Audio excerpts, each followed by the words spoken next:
Hello there, folks. This video is meant to be a walkthrough about all sorts of FAQ style concerns and questions related to registering. Um, as you can see from the subtitle, the goal here is to offer up some reminders and resources. This will be a relevant video, I hope, to serve as a resource really perpetually, at least for the short term.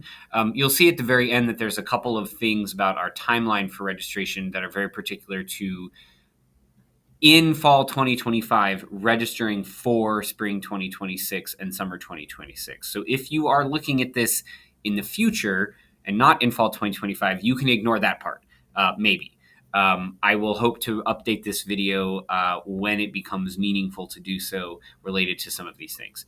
So just as a quick overview of what I'm going to go through here relatively quickly, and you can try to jump forward if you would like to anything that might be relevant. I'm just going to remind people of where you can find our open course list, how to find course descriptions if you want to then see what the options are. I want to talk a little bit about what flex classes are, because I think sometimes it's not entirely clear when you simply go to our website or the open course list what that means, and some of you might be more interested in those than you think. And then just a couple of reminders and thoughts on going about choosing your classes, and then some things about your timelines and deadlines, and then a quick note about if you're not sure how to register, sometimes Lindenwood's software can be a little labyrinthine, some resources and ways that you can get help doing that. Okay, so let's begin with how you can find the open course list. I'm going to also upload this video as PowerPoint slides to Canvas, and I'll show you where in just a second. But this link is going to take you to the live open course list, and if you click on that, that's going to take you here. So when you want to look at this course list, let's pick spring 2026. You're going to pick the term that you want, spring or summer. Even though we have two 8-week terms in spring 1 and spring 2, they all show up under the same course list. So you'll choose that. And then what you're going to do is under course, you're actually going to type in IMF. That is, for a variety of weird reasons, the prefix for our classes. And then choose open and closed. You want to make sure that, just to make things easy for you, you have every day selected. The earliest start time is 12 a.m. The latest start time is 11 p.m. And you want all of these delivery methods chosen. This is just going to make sure, sometimes the system does funky things depending on how you click on things. And this will just make sure that every course shows up. Now, if you only want to see what's open, you can click open. But for the purposes of this video, I'm just going to choose open and closed. And then I'm going to click search. And this is going to bring up all of our classes for the spring term. On this list, the important thing to see here is available seats. This is how many seats are left. So if you see 0, that class is full. So this course is closed. Okay. Important to take a look at the section number and the course start and end dates. If a course section number, by the way, starts with a 1, that means it's in the first 8 weeks. And if it starts with a 2, it's in the second 8 weeks. You can obviously also see the dates. So this is a first 8-week class, and this is a second 8-week class. Okay. And then you can scroll through all the pages and see who's teaching what's available when, et cetera, et cetera, et cetera. I'm going to pause on this page because I'm going to come back to this in just a little bit. So that's how you can find the open course list. All right, let's continue on. So now that you've seen how you can find which classes are available, let's talk about how you find descriptions of those classes, because a title is useful. Most of our courses are titled pretty specifically to what you're going to do in those classes, but you may sometimes find it helpful to be able to read the descriptions. I would actually certainly encourage you, if you're deciding on classes, to read the course description so that you know what you're going to be getting into. So that what you assume, perhaps, that a title means actually aligns with what's going to happen in the class. So you can click on this link, and that's going to take you to our website. And if you know the course, you can scroll down a little bit and you can search by number. You can also search by instructor, but this is going to be your easiest way. So if you're thinking about taking, let's say, our course on utopian and dystopian speculative fiction, you can click on this, and this will give you the instructor's name, the course type, and I'm going to come back to those a little bit later, and the description and the required texts. I will be honest, every now and then our website takes a little bit of time to update. That's actually kind of a more labyrinthine process than it should be. So for example, just as a little bit of self-promotion here, if you wanted to take fiction ecofuturism, this is 51687. This is a relatively new class. So if you go in here, I don't think it's on our list yet. So if you scroll down, 5168. See, it's not there. Now, the annoying thing here, the reason this is not necessarily your best bet, is this just shows all of the classes that we ever offer or have ever offered that we haven't gotten rid of. So if you want to specifically see what's happening in this coming term, only those descriptions, you're going to want to go to the MFA Students Canvas course. And I have just created this new page called registration help/info from spring 2026 onward, because our other registration page, as you can see, is getting a little full. So if you click here, this is going to give you a Word document that's got all of our spring and summer 2026 course offerings in chronological sequence. So it starts with spring 2020, spring 1, organized by different type, orientation, craft foundation, poetry, nonfiction, blah, blah, blah, blah, blah. So you can see here the descriptions of the classes that are actually and only being offered. Okay, you can also download this if you want, make it easier to read, blah, blah, blah. But that is where you can find the specific descriptions for specific terms. And that will get updated every time we come to a new term and release the new term schedule. Okay, so now I want to talk a little bit about what a flex class is, or a high flex class. So I'm going to go back to our course schedule briefly. We offer one of these classes in each 8-week term in the fall and the spring. We don't offer one in the summer. But what you'll see on the schedule is, whereas most of our classes say no scheduled meetings because they are completely asynchronous and online, as many of you know and have experienced, we also have these classes that say flex instead of OL for their section number, and have a list, and instead of being called online are called high flex. And they have a meeting time. And as you can see, they are Thursdays from 6:30 to 9:30 Central Standard Time. And if I click this little arrow, it's going to open up and tell me when the class meets. Sorry, my computer likes to do weird things when I'm recording. So we can see that Shayna's class is in the library in room 003 from 6:30 to 9:30. So what is a flex class? Well, so these are classes that have a live meeting once a week for 3 hours. That's why there's a listed class time. But you do not need to be local in order to take that class. The class does meet in the classroom so that students who are local to the area or who for some reason choose to travel to the area can go to the classroom for class. But it also has a virtual meeting space as well.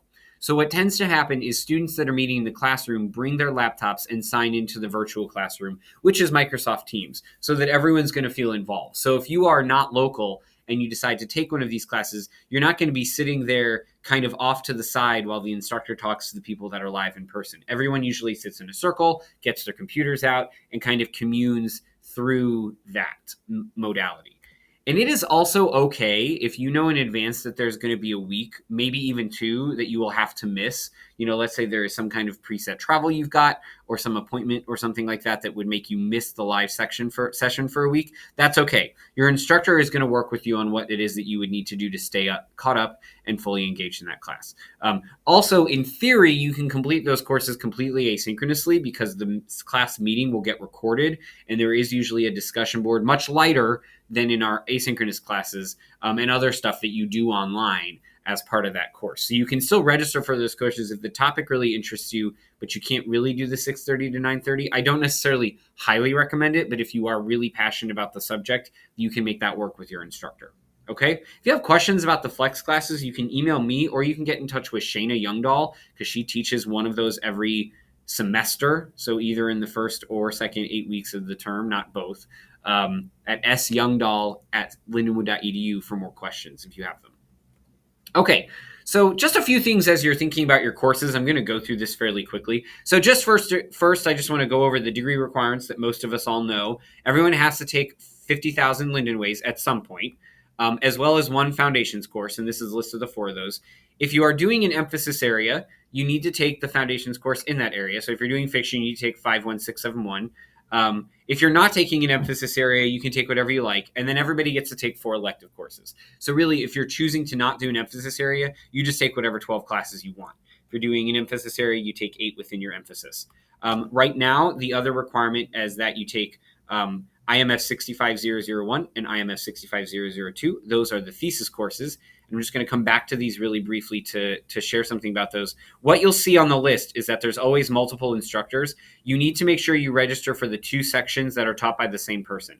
And we keep the second number is the same. So as you can see here, David Maduli is teaching section OL11 of 65001. in the first 8 weeks, and he's teaching session 21, because the ones match up, of 65002 in the second 8 weeks.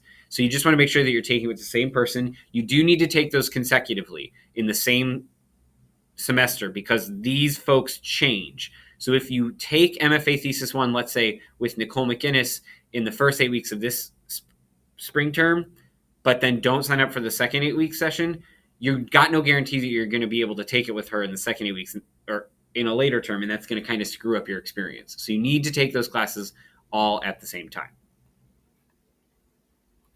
The other thing worth mentioning is that students who are emphasizing in fiction can take up to 3 YA-MG classes and count those toward their emphasis, and vice versa. So if you are a fiction student, do not snooze on those YA classes.